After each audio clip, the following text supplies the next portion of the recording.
It was supposed to be a celebration of the greatest basketball player who ever lived, until Michael Jordan revealed that even legends can be haunted by the ghosts of imperfection. Studio 6B was hushed with reverence that Thursday evening.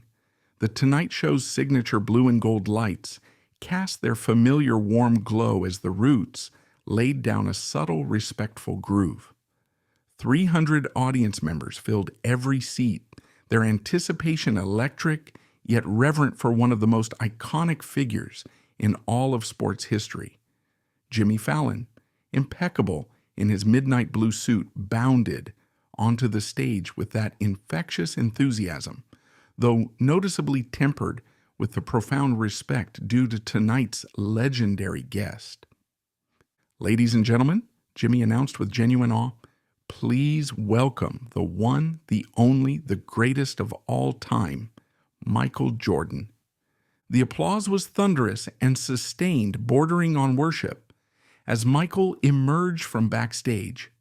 At 60, he moved with that unmistakable Jordan grace, fluid, purposeful, carrying himself with the quiet confidence of someone who had redefined what human excellence could look like.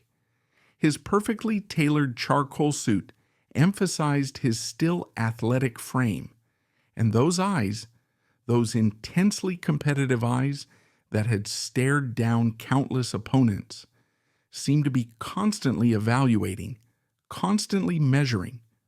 He waved to the adoring crowd with characteristic restraint, his movements economical yet commanding. When he settled into his chair, even his posture radiated the kind of presence that had made him not just a player, but a force of nature. "Michael," Jimmy said, leaning forward with obvious awe, "first of all, thank you for being here. I have to say, having you on this stage is like hosting royalty. You are literally the definition of greatness." Michael's smile was gracious but measured, carrying that familiar intensity that never seemed to fully relax. "Thank you, Jimmy.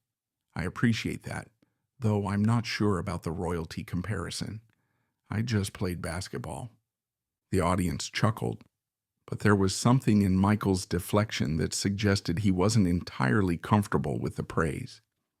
The conversation began smoothly, touching on Michael's latest documentary series, his thoughts on today's NBA, and his business ventures. Every answer was delivered with characteristic precision and intelligence, but there was something almost guarded about his responses, as if even in casual conversation he was competing against some invisible standard. "You know, Michael," Jimmy said, consulting his notes with obvious excitement, "your career is just unprecedented. 6 NBA championships, 5 MVPs, 14 All-Star games. The list goes on and on. You literally have nothing left to prove to anyone." Something almost imperceptible shifted in Michael's expression, a tightening around his eyes that spoke to a complexity most people never got to see. "Well," Michael said carefully, "there's always something to improve, something to work on. That's just how I'm wired." "But at some point," Jimmy pressed gently, "you must look back at what you accomplished and feel satisfied, right? I mean, you're universally considered the GOAT, the greatest of all time." Michael was quiet for a moment, his hands clasped with characteristic precision. "Satisfaction it's a complicated word, Jimmy." "You know what?" Jimmy said, reaching into his jacket with renewed enthusiasm. "Since we're talking about your incredible legacy, I thought we'd celebrate some of those legendary moments tonight. I'm calling it the GOAT Moments Quiz." The audience immediately perked up, excited at the prospect of reliving Michael Jordan's greatest triumphs. Michael's expression became more guarded. "Oh," Michael said with a slight smile that didn't quite reach his eyes. "That could be interesting." "It's going to be amazing," Jimmy explained, pulling out elegant cards. "I've got some of your most iconic moments here, and we'll talk about what those victories meant to you. The audience gets to hear the stories behind the legend." Michael looked at the cards, then at Jimmy, then at the expectant audience. When he spoke, his voice was quieter than usual. Jimmy, I have to warn you, my relationship with those moments might not be what people expect. Jimmy's enthusiasm didn't waver. Come on, Michael. These are your greatest triumphs. First question, the 1991 NBA Finals, your first championship. How did it feel to finally reach the mountaintop? Michael stared at the card for a long moment. The studio waited expectantly, but instead of the nostalgic celebration they anticipated, Michael's expression grew more complex. It felt incomplete, Michael said quietly. What do you mean? Jimmy asked, his enthusiasm beginning to falter. I mean, the moment I won that first championship, all I could think about was the second one. It wasn't enough. It was never enough. The studio began to sense something shifting in the atmosphere. This wasn't the victorious Michael Jordan they expected. Okay, Jimmy said, consulting his next card. What about the famous flu game in 1997? That's considered one of the most heroic performances in sports history. Heroic? Michael asked, and there was something almost bitter in his voice. I was thinking about all the shots I missed, all the plays I could have executed better. Even sick, I knew I could have done more. The audience was beginning to look uncomfortable. Jimmy set down his cards and leaned forward, his entertainer's instincts replaced by genuine concern. Michael, what are you saying? Michael looked out at the sea of expectant faces, and when he spoke again, his voice carried a vulnerability that was shocking to hear from someone universally considered the epitome of confidence. I'm saying that in 33 years since I won my first championship, I've never once looked back at a victory and felt satisfied. Never once felt like I'd done enough. The audience was completely transfixed. This wasn't the Michael Jordan of highlight reels and championship celebrations. 6 championships, Jimmy. 6. And you know what I remember about each one? Not the celebration, not the joy. I remember every mistake I made, every shot I missed, every play I could have executed better. The pain in his admission was so raw that several audience members were visibly moved. Jimmy made a decision that transcended television. He stood up from behind his desk and walked around to sit in the chair beside Michael. This wasn't entertainment anymore.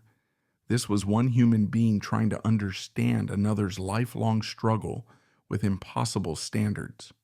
When did you realize you might be chasing something you'd never catch? Jimmy asked gently. Probably around the 4th championship, Michael replied immediately. I was sitting in the locker room after we beat Seattle, and my teammates were celebrating. And I was already thinking about the next season, already thinking about what we'd done wrong, what we needed to improve. The vulnerability in his voice was heartbreaking to hear from someone who had seemed invincible for so long. You have to understand, Michael continued, perfectionism wasn't just my strength, it was my curse. Every game, every possession, every shot had to be perfect. And when it wasn't, even if we won, even if I had a great game by anyone else's standards, all I could see were the flaws. Jimmy stayed quiet, letting Michael continue. You know what's really messed up? Michael asked, and there was something almost desperate in his question. I've got 6 championship rings sitting in a case at home, and I can barely look at them. Because when I see them, I don't see victory.